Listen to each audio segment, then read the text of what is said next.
سه عضوی یک اویله از جمله یک طفل 3 ساله در شهر دوشنبه بر اثر زهرآلودشوی از دود انگشت جان باختند. فاجعه شب 8 دکبر در محله خوجنبیای پایان پایتخت رخ داده است.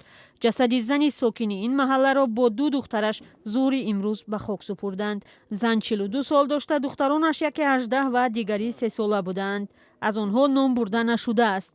اسلام رئیسی این محله در صحبت با رادیوی آزادی مرگ 3 نفر از یک اویله را تصدیق کرد، اما تفصیلات نداد. کمیته حالتهای فوق‌العاده گفت مادر و دختران هنگام خواب بر اثر زهرآلودشوی از دود انگشت جان دادند.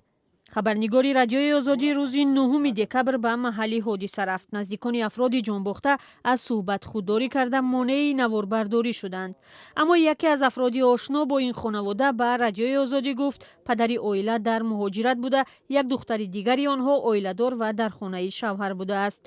در عکسی که وی به رادیوی آزادی فرستاد دیده می شود که جسد ورمیده مادر و 2 دختر او روی فرش خانه خواب است. هر سال با فرا رسیدن هوای سرد ساکنان روستاهای تاجیکستان خانه‌های خود را با هیزم و انگشت گرم می‌کنند. در بعضی موارد رعایت نکردن قاعده‌های بی‌خطری با این گونه فاجعه‌ها انجام می‌یابد. در اول سال روان هم در ناحیه کوشانیان ولایت ختلان یک زن و شوهری جوان بر اثر دود انگشت در داخل حمام جان باختند.